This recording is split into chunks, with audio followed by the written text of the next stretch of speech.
자, 여러분, 반복되지 않는 건 학습되지 않습니다. 반복해야 교육이 되고, 반복해야 몸에 있고, 반복해야 공부가 되는 거예요. 그래서 교육은 반복입니다. 제가 이 에베소서를 강의하면서 계속 반복할 거예요. 뭘 반복할까요? 자, 에베소서는 찬양이다. 에베소서는 기도다. 에베소서는 교회다. 세 가지 말씀드렸죠? 기억하세요? 네, 이제 조금 기억하시는 것 같아요. 에베소서는 찬양이다, 기도다, 교회다. 자, 그래서 찬양과 기도, praise and prayer가 합쳐지면 뭐가 나온다?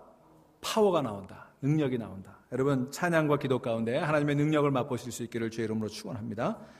꼭 외우세요. praise and prayer, power. 쉽잖아요. 3P. 1타 3P가 아니고 praise, prayer, power. 꼭 기억하시기 바랍니다. 자, 그리고 에베소서 1장 3절부터 14절까지는 하나의 문장이라고 그랬어요. 우리 번역에는 이렇게 끊어져서 번역이 되어 있지만 원래 원문에는 하나의 문장, 끊어지지 아니하고 계속해서 202개의 단어가 하나의 문장을 이루고 있다. 신약성경 전체에서 가장 긴 한 문장이라고 말씀을 드렸어요. 이 하나의 문장이 202개의 단어로 된 하나의 문장이 뭘 얘기한다고 그랬어요? 하나님을 찬양한다. 에베소서는 찬양이라고 그랬죠. 에베소서에 나오는 가장 기가 막힌 아주 강렬한 찬양이 바로 이 3절부터 14절이에요. 오늘 우리가 그 14절의 마지막 부분을 보게 되겠습니다만, 자, 세 가지를 찬양한다고 그랬어요. 삼위일체 하나님을 찬양하고 있습니다. 그래서 3절부터 6절까지는 성부 하나님을 찬양, 그리고 7절부터 12절까지는 성자 예수 그리스도를 찬양, 그리고 오늘 보는 13절 14절은 뭐겠어요? 성령 하나님을 찬양하는 것입니다. 여러분, 성부 하나님께서 우리의 구원을 계획하셨고, 성자 예수 그리스도께서 구원을 성취하셨고, 성령 하나님께서 그 구원을 우리에게 적용하시는 거예요. 이게 삼위일체 하나님의 경륜입니다. 삼위일체 하나님의 경륜을 믿으실 수 있기를 바랍니다. 자, 오늘 본문이 13절에 이렇게 시작을 합니다. 그 안에서 너희도, 이렇게 시작하죠. 여기서 그 안에서 할 때 그는 누구예요? 예수 그리스도입니다. 그러니까 그 안에서 너희도, 이 말은 그리스도 안에서 너희도, 그런 뜻이에요. 그러면 여기 너희는 누구예요? 너희는, 여기서 얘기하는 13절에서 너희는 이방인 그리스도인들이에요. 이방인 그리스도인들.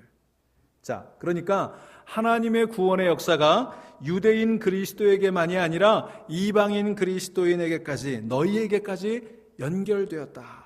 그렇게 미치게 되었다라고 하는 것입니다. 새로운 시대가 열린 거예요. 유대인들은 이방인들을 하나님께서 지옥의 땔감으로 쓰시기 위해 지었다고 그렇게 믿었지만 예수 그리스도 안에서 그 복음이 이방인들에게까지 전해진 것입니다. 여러분, 새 시대가 열린 거예요. 이것을 믿으시기 바랍니다. 그 결과로 어떻게 됐어요? 저와 여러분들도 예수를 알게 된 거예요. 얼마나 놀라운 일입니까? 그래서 너희라고 얘기했는데 14절에 보세요. 거기 보면 우리라는 표현이 나오죠. 그러니까 13절에 너희는 이방인들이지만 그러나 예수 그리스도의 은혜로 말미암아 이제는 너희가 우리가 된 거예요. 믿으십니까? 예. 여기 우리라고 하는 말이 굉장히 중요한 말이에요. 여러분, 그런데 제가 지난 시간에 그 말씀 드렸죠. 우리가 되는 유일한 기준이 뭐예요? 그리스도 안에서. 그리스도 안에서. 여러분, 우리가 되는 것은요, 신분도 아니고 연령도 아니고 성별도 아니고 고향도 아니고 학교도 아니고 취미도 아니고 취향도 아니에요. 우리가 될 수 있는 유일한 기준은 주 안에서입니다. 우리가 주 안에 있을 때 우리가 되는 거예요.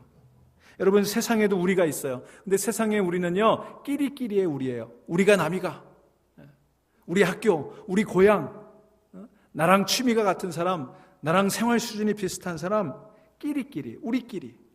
여러분, 끼리끼리의 우리는요, 배타적인 우리예요. 그러나 여기서 말하는 우리는 예수 그리스도 안에 우리인 줄로 믿으시기를 바랍니다. 예수 그리스도 안에서 우리가 될 때 모든 장벽이 무너지고 모든 갈라진 것들이 이어지게 되고, 그래서 서로를 품고 나누는 참된 우리가 되는 줄로 믿으시기를 바랍니다. 여러분, 얼마나 기가 막힌 거야. 우리가 세상에서는 우리가 될 수 없었지만 그러나 예수 그리스도 안에서, 오늘 이 중앙교회 안에서 우리가 된 줄로 믿으시기를 바랍니다. 자, 여기 13절에 보면 세 개의 동사가 나타나 있어요. 어떤 동사가 나타나고 있느냐? 듣고, 믿고, 인치심을 받았다. 이 세 가지 동사예요. 잘 기억하시기 바랍니다. 듣고, 믿고, 인치심 받았다. 이게 연결되어 있어요. 자, 무엇을 듣고 믿은 것입니까? 뭐라고 되어 있어요? 진리의 말씀, 곧 너희의 구원의 복음. 여러분, 이 진리의 말씀, 이걸 듣고 믿는 거예요. 근데 그 진리의 복음, 구원의 복음이 어디에 있습니까? 그 안에 있다 그랬어요. 그는 누구예요? 예수 그리스도 안에. 여러분, 예수 그리스도 안에 구원의 복음이 있는 줄로 믿으시기를 바랍니다. 그 복음을 우리가 들어야 돼요. 듣고 믿어야 되는 거예요. 여러분, 예수님은요, 진리 자체이세요. 여러분, 예수님은요, 진리를 가르쳐주는 선생님이 아니라 진리 자체이세요. 내가 곧 길이요 진리요 그러셨잖아요. 여러분, 그래서 예수 바깥에는 진리의 모조품은 있을지 몰라도 진리는 없습니다. 진리는 오직 예수 안에 있는 줄로 믿으시기 바랍니다. 여러분, 복음 그러죠. 우리 복음, 헬라어로 유앙겔리온이라고 그래요. 유앙겔리온. 에반젤리즘이라는 게 거기서 나온 거예요. 복음, 유앙겔리온. 근데 이 유앙겔리온이라고 하는 단어가 신약 성경에 100번 이상 나오는데 에베소서에서만 6번 등장을 합니다. 자, 그런데 신약 성경에 나오는 복음이라는 단어는요, 다 그 앞에 무슨 수식어가 붙어 있어요. 무슨 복음, 무슨 복음, 무슨 복음. 예를 들면 마태복음에는 천국 복음이라는 표현이 많이 나옵니다. 그 다음에 하나님의 복음, 그리스도의 복음, 하나님 나라의 복음, 화평의 복음, 은혜의 복음, 영광의 복음, 구원의 복음, 평안의 복음. 이렇게 복음이라는 단어 앞에는 항상 이런 수식어가 붙어요. 그것은 뭐냐면 그 복음의 성격을 얘기하고 있는 거예요. 자, 그런데 하나님의 복음이다 이럴 때는 뭘 얘기하는 겁니까? 복음이 어디서 온다는 거예요? 하나님께로부터 온다는 거예요. 복음의 기원을 얘기하는 것입니다. 여러분, 복음은 인간이 만들어낸 것이 아니라 하나님께로부터 오는 것을 믿으시기 바랍니다. 복음은 목사가 만들어서 설교하는 거 아니에요. 하나님께로부터 온 거예요. 목사는 그 하나님의 복음을 전달하는 것뿐이에요. 자, 그 다음에 그리스도의 복음이라고 하는 말은 복음은 그리스도에 관한 것이다, 그런 뜻이에요. 복음의 내용이에요. 그 다음에 은혜의 복음이라는 표현이 있죠. 그건 복음의 성격을 얘기하는 거예요.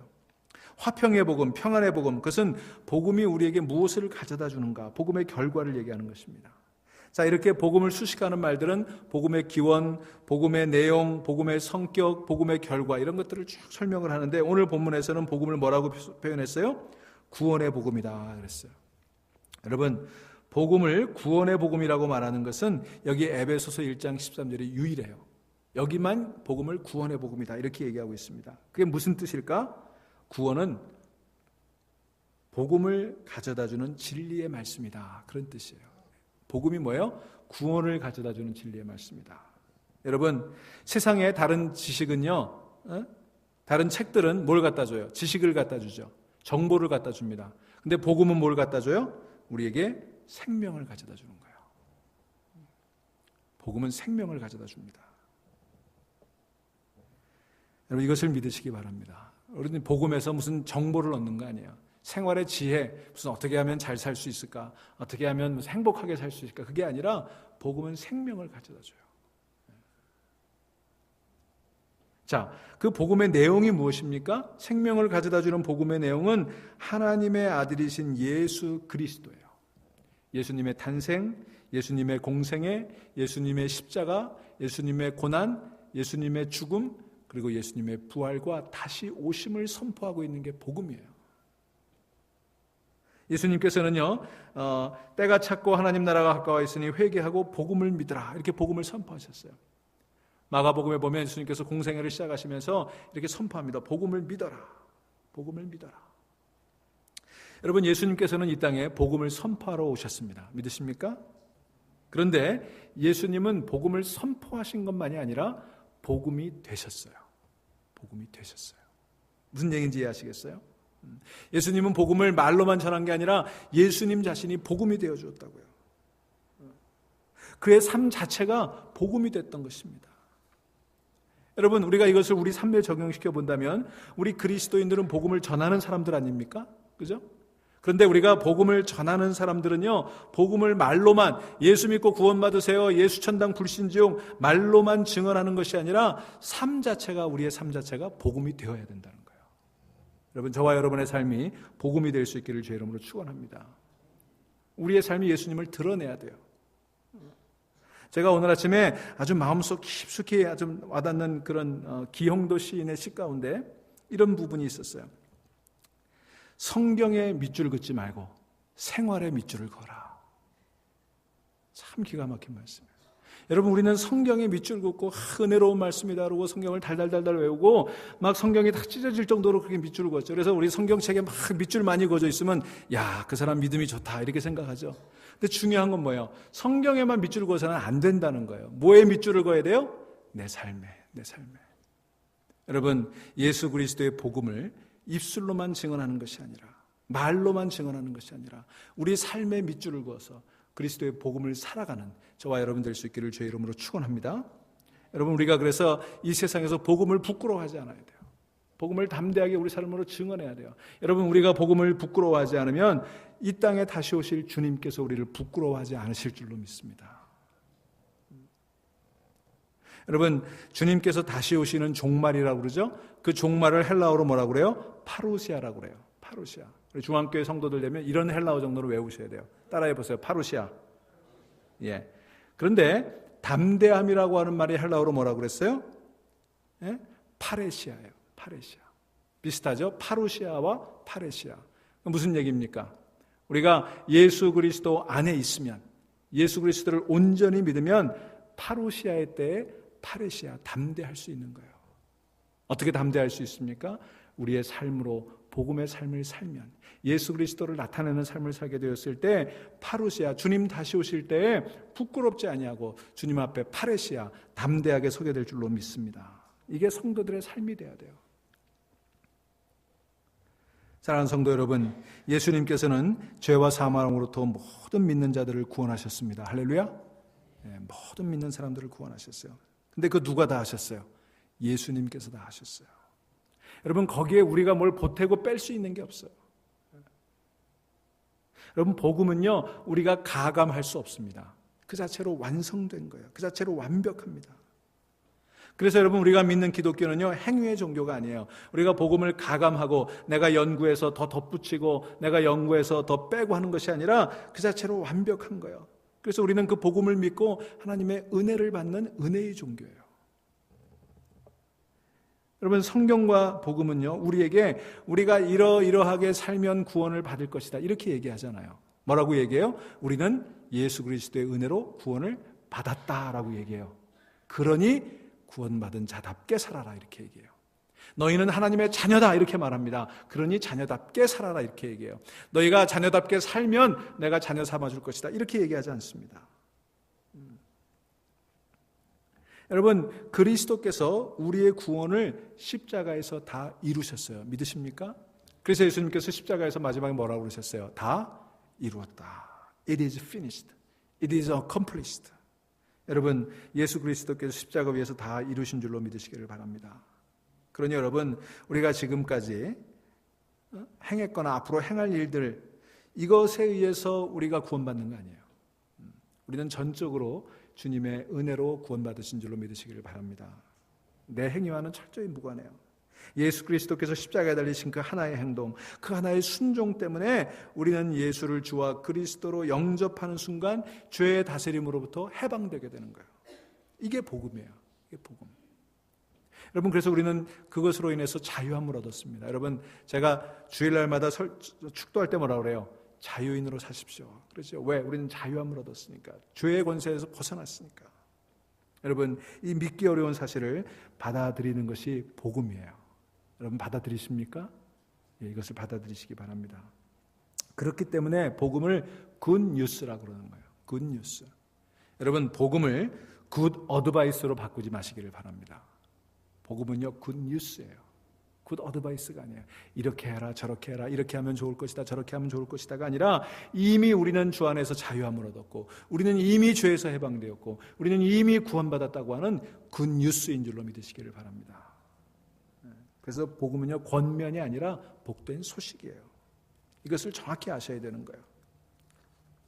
자, 여기서 우리가 또 한 가지 기억해야 될 것은, 여기 복음이라고 그럴 때 유앙겔리온이라고 그런다고 그랬죠? 근데 이 유앙겔리온 앞에 정관사 토라는 게 헬라어가 붙어 있어요. 영어로 얘기하면 너예요, 더.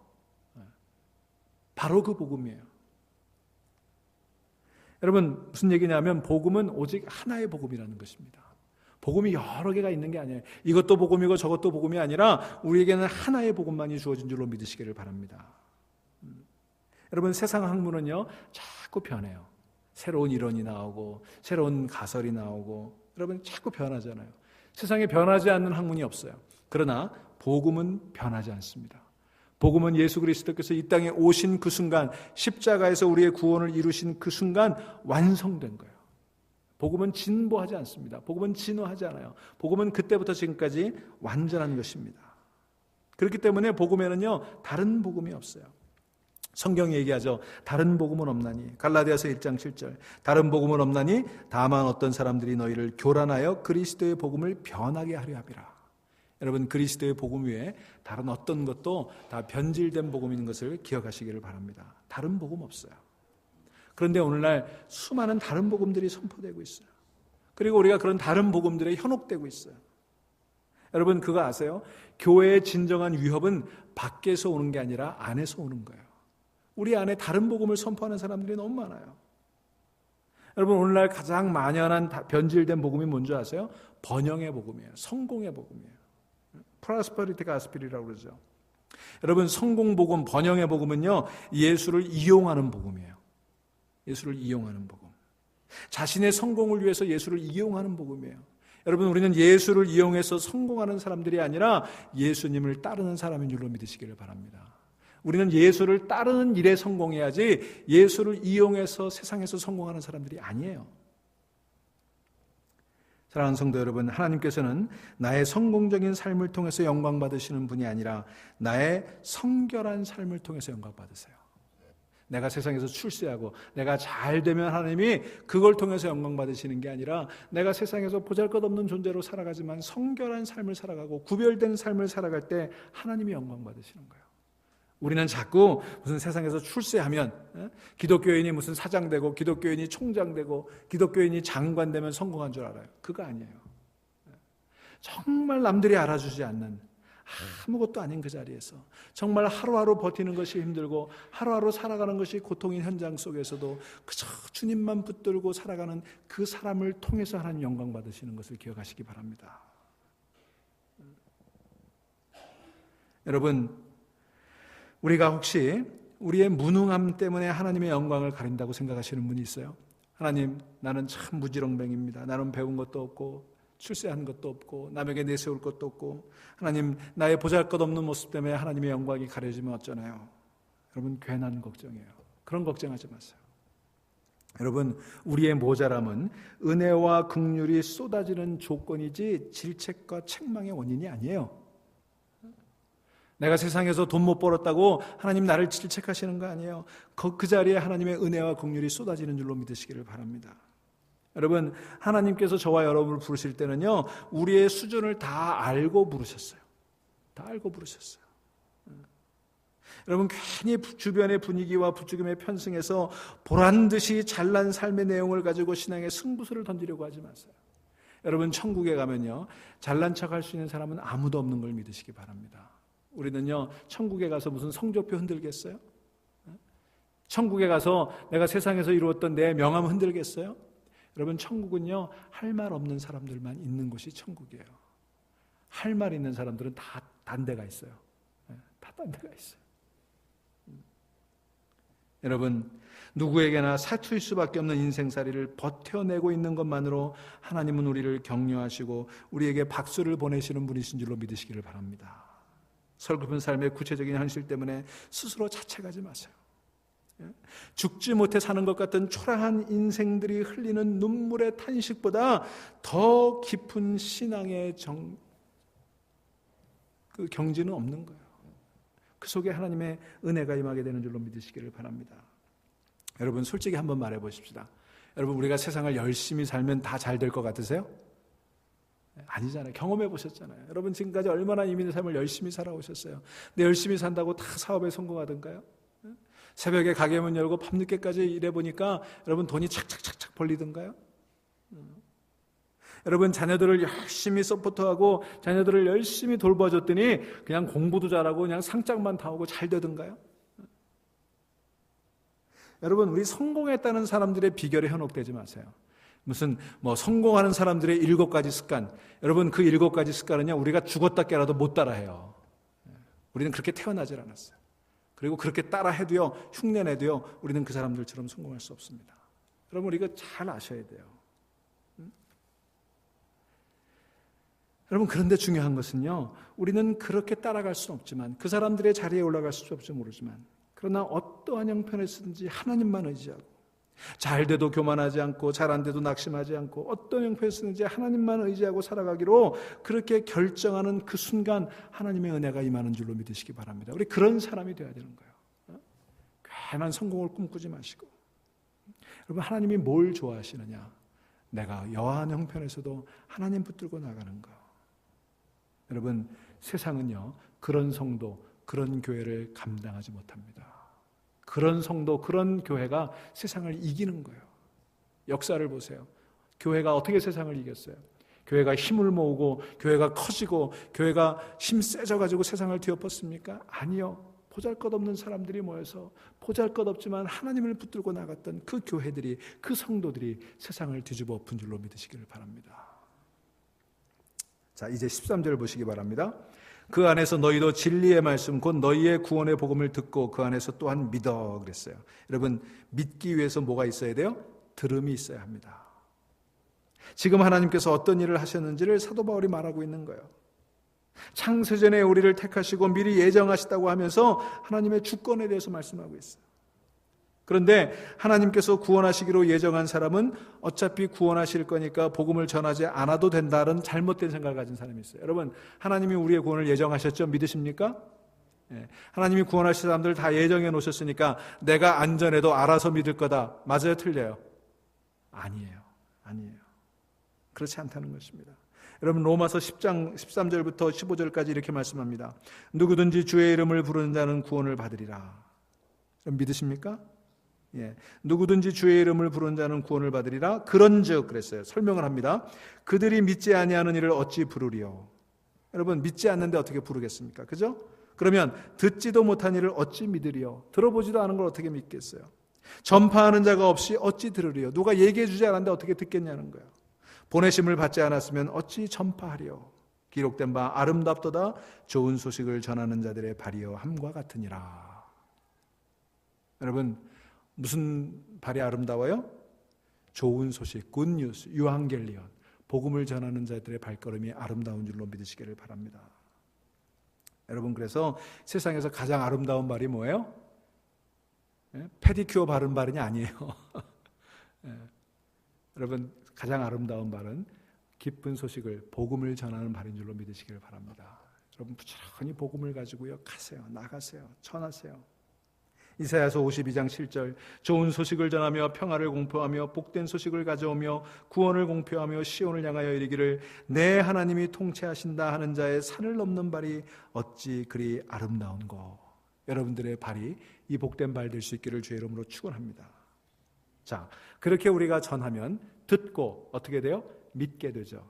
그래서 예수를 주와 그리스도로 믿게 되는 것입니다. 그 복음을 듣고 믿는 자들을 어떻게 한다고 그랬어요? 듣고, 동사 3개가 나온다고 그랬어요. 듣고 믿고 그렇게 되면 성령께서 인치신다 그랬어요. 자, 이게 오늘 본문의 핵심이에요. 자, 오늘 13절 14절은 삼위일체 하나님 가운데 뭐를 찬양한다고 그랬어요? 성령을 찬양한다고 그랬습니다. 그러면 성령 하나님께서 하신 일에 대한 찬미예요. 그러면 성령 하나님이 뭘 하시나? 뭘 하세요? 인치신다 그랬어요. 인치신다. 우리 잘 쓰는 말 아니죠? 인친다는 말 무슨 뜻입니까? 무슨 의미예요? 도장을 찍는다 그런 뜻이에요. 근데 이게 배경을 이해하면 여러분 이렇게 텍사스나 이런 캔사스에 가면 큰 목장들이 있죠. 이 소들을 놓아 기르는데 이게 뉘집 손질 어떻게 알아요? 뉘집 손질 어떻게 알아요? 척 보면 알아요? 예, 이 엉덩이 소 엉덩이에다가 도장을 찍는 거예요. 예를 들면 우리 집 소 같으면 H 딱 찍어놓으면 이거는 한시댁 소가 되는 거예요. 이 인친다라고 하는 건 그런 거였습니다. 옛날에는요 노예에게도 인을 쳤어요. 그죠? 네 집 노예인지 어떻게 알아요? 도장을 찍는 거예요. 몸에 인두로 도장을 찍었어요. 여기서 얘기하는 인친다라고 하는 말이 바로 그런 뜻입니다. 자, 그러면 인을 쳤다고 하는 것은 무슨 얘기냐 하면 소유권을 얘기하는 거예요. 소유권. 누구의 누집 소냐? 누집 노예냐? 소유권을 얘기하는 것입니다. 자, 다시 말하면 성령이 우리를 인치셨다는 건 뭐예요? 우리가 하나님의 소유임을 얘기하는 것입니다. 하나님의 소유라는 뜻이에요. 과거에는 소나 노예들에게는 이 인두로 도장을 찍었지만 우리들에게는 무엇으로 도장을 찍어요? 성령님께서 도장을 찍으십니다. 자, 그러면 인을 치게 되면 두 가지가 결정이 돼요. 첫째는 소유권이 결정된다고 그랬어요. 그죠? 누구의 소유이냐. 두 번째는 보호권을 얘기하는 거예요. 주인이 도장을 찍어 놓으면 어떻게 합니까? 그거는 내가 보호하는 거예요. 그죠? 주인은 어떤 경우에든지 내 소유를 보호하게 되어 있습니다. 내 것이기 때문에 내가 지킨다는 의미가 거기에 담겨져 있는 거예요. 여러분, 성령께 인치심을 받은 성도이십니까? 아닌 분이 많은 것 같아요. 맞아요? 자, 나는 성령의 인치심을 받은 성도라고 믿으세요? 여러분, 이걸 믿으셔야 돼요. 근데 왜 목소리가 작은 줄 아세요? 네? 왜 목소리가 왜 작아요? 성령의 인치심에 대해서 오해하고 있기 때문에 그래요. 오해하고 있기 때문에 그래요. 뭘 오해하느냐? 여러분, 언제 우리가 성령의 인치심을 받아요? 다시 말하면 성령 받았습니까? 우리 그렇게 많이 묻죠. 우리가 언제 성령 받아요? 자, 보기를 드릴게요. 산기도 할 때 성령 받는다. 부흥회 할 때 성령 받는다. 소나무 3개쯤 뽑을 때 성령 받는다. 4번, 예수 그리스도를 주와 그리스도로 고백할 때 성령 받는다. 4번이에요. 여러분, 우리가 예수님의 복음을 듣고 그분을 주와 그리스도로 고백하는 순간 성령 받으시는 줄로 믿으시기를 바랍니다. 우리는 자꾸 오해해요. 성령을 나중에 받는 거라고 생각해. 내 믿음이 좀 자라고 성경도 좀 많이 알고 교회에서도 좀 방귀깨나 끼게 되고 기독교나 좀 해가지고 소나무도 몇 개 뿌리 뽑고 그다음에 부흥회하고 이러면 성령 받는다고 생각해요. 뭐 떼굴떼굴 바닥에 굴러야 성령 받는다고 생각해요. 아니에요, 여러분. 이거 착각하지 마세요. 우리가 예수님을 주와 그리스도로 고백할 때 성령 받으시는 거예요. 여러분, 그러면 여러분 성령 받으셨습니까? 성령으로 인치심 받으셨습니까? 여러분, 이걸 착각하지 마세요. 자꾸 이걸 이상하게 만드는 사람들이 있어요. 예수 잘 믿고 10년, 20년 경륜이 쌓이고 방언도 하고 예언도 하고 신유연사도 가지고 부흥회하고 나무뿌리 뽑고 뭐 이래야 성령 받는다고 생각해요. 그렇지 않습니다. 여러분, 우리는 예수님의 복음을 듣고 주와 그리스도로 고백하는 순간 성령 받게 된 것입니다. 그럼 이제 난 누구 거예요? 예수님 거예요. 하나님의 소유가 된 거예요. 그럼 이제 나를 누가 지켜주십니까? 하나님이 지켜주시는 거예요. 믿으십니까? 네. 여러분, 그런데 왜 걱정하고 사세요? 내가 하나님의 소유고 하나님이 나를 지켜주시는데 왜 걱정하세요? 왜 밤잠 못 자요? 여러분이 밤잠 못 잔다고 여러분 지킬 수 있어요? No way. 여러분, 주무세요. 하나님이 지켜주십니다. 하나님이 지켜주세요. 여러분, 이걸 믿지 못하니까 우리가 늘 인생이 고달픈 거예요. 여러분, 우리가 살아가는 게 사실은 낭떠러지를 걸어가는 것 같잖아요. 뱅크 밸런스는 늘 간당간당하잖아요. 건강은 늘 위태위태하잖아요. 자식들도 봐도 이거 그냥 무슨 일이 터질지 모르잖아요. 살아는 판을 걷는 것 같잖아요. 여러분, 교회 목회는 또 어떤 줄 아십니까? 여러분, 교회 목회는요 2월 달에 강 건너가는 것 같아요. 무슨 얘기인지 이해가 되세요? 2월 달에 강에 얼음이 있는데 사실은 다 녹아가지고 발을 딛는 순간 빠져버리잖아요. 여러분, 살얼음 판을 걷는 것 같아요. 여러분, 우리 영적인 상태는 어떻습니까? 그러나 여러분, 그럴 때마다 그런 위기가 느껴지고 그런 불안감이 찾아올 때마다 여러분, 우리는 우리가 알고 있는 영적인 지식을 선포하며 나가야 되는 거예요. 그 영적인 지식이 뭐예요? 나는 하나님의 인치심을 받은, 성령으로 인치심을 받은 하나님의 소유고 하나님이 나를 지켜주신다. 믿으십니까? 여호와는 나를 지키시는 자라. 눈동자처럼 지키시고 졸지도 주무시지도 않고 나를 지켜주시는 줄 믿으시기를 바랍니다. 그러니 여러분, 우리는 눈을 들어 산을 볼 것이 아니라 그 산을 지으신 하나님을 바라볼 수 있게 되기를 바랍니다. 우리는 피조물, 크리처를 바라보는 게 아니라 우리는 창조주, 크리에이터를 바라봐야 되는 거예요. 그 하나님이 저와 여러분을 지켜주십니다. 우리 새로운 눈이 열려야 되는 거예요. 그래서 이런 안목을 가져야 되는 거예요. 우리는 멀리 볼 수 있어야 돼요. 우리는 또 하늘을 볼 수 있어야 돼요. 여러분, 인생이 답답할 때마다 멀리 바라보실 수 있기를 주의 이름으로 축원합니다. 사방이 꼼짝달싹 할 수 없을 것 같이 그렇게 막혀 있을 때마다 눈을 들어 하늘을 보시기를 바랍니다. 하늘 아버지께서 우리의 기도에 응답해 주실 것입니다. 이런 확신을 가질 때 우리가 담대해지는 거예요. 자, 여기 13절에 이제 성령님에 대해서 첫 언급이 나오는 거예요. 여러분 성령님에 대한 언급이 에베소서에 모두 11번이 나와요. 제가 찾아보니까 1장에 한 번, 2장에 2번, 3장에 2번, 4장에 3번, 5장에 한 번, 6장에 2번. 에베소서가 몇 장으로 되어 있어요? 6장까지 있어요. 매 장마다 성령이 빠지지 않고 언급이 되는 거예요. 제가 이것을 가만히 들여다보면서 이런 생각했어요. 여러분 매 장마다, 매 챕터마다 성령님이 나오시잖아요. 우리 인생에도, 내 인생의 챕터마다, 내 인생의 고비고비마다, 내 인생의 단계마다 성령님께서 함께 해주시겠 거다. 여러분 이것을 믿으시기 바랍니다. 여러분 인생에 어디를 가든지, 여러분의 인생에 어떤 고비를 넘어가든지 그 챕터마다, 그 고비마다, 그 순간마다 성령님께서 함께 하실 거예요. 에베소서의 매 장마다 성령님이 함께 하시는 것처럼 여러분의 인생의 장마다 하나님께서 함께 하시기를 주의 이름으로 축원합니다. 자, 여기 보면 13절에 약속의 성령 그랬어요. 약속의 성령. 여러분 성령님께서 하시는 일은 두 가지예요. 예수 그리스도를 나타내시고 예수 그리스도를 영광스럽게 하는 거예요. 자, 이 사도 바울은 구원의 복음을 진리의 말씀이다 이렇게 얘기하고 있죠. 여러분 성령은 진리의 영이신 줄로 믿으시기를 바랍니다. 진리의 영이신 성령님께서 조명해 주시지 않으면 성령님이 저자인 성경을 우리가 알 수가 없어요. 그죠? 그래서 여러분 성경은 인간 기자를 성령님께서 영감을 주심으로 말미암아 인간의 언어로 쓰인 하나님의 말씀이 성경이에요. 그러니까 이거를 제대로 이해하기 위해서는 누가 조명해 주셔야 돼요? 성령님이 조명해 주셔야 돼요. 안 그러면 다 무너지는 거예요. 그래서 우리가 성경을 읽을 때는 성령님을 의지해야 돼요. 내 지식이 아니에요. 내 지혜가 아니에요. 여러분 진리 가운데는요, 여러분이 죽었다 깨어나도 이해가 안 되는 진리들이 있어요. 그죠? 그건 언제 깨달아지게 될까요? 죽었다 깨어나면 이제 우리가 주 안에서 죽고 부활하게 되면 하나님 나라에 가면 그때 깨달아질 거예요. 여러분 제가 아무리 설명해도 저도 이해 못해요. 그런 진리들이 있어요. 여러분 우리가 감당하기에는, 우리 인간의 지식으로 이해하기에는 하나님의 진리는 너무 큽니다. 맞죠? 그렇기 때문에 정말 영적인 진리는 내가 깨닫는 게 아니라 성령님께서 깨닫게 해주시는 거예요. 조명해 주시는 거예요. 그래서 여러분 성령, 진리의 영이신 성령님께서는요 자의로 말씀하지 않으세요.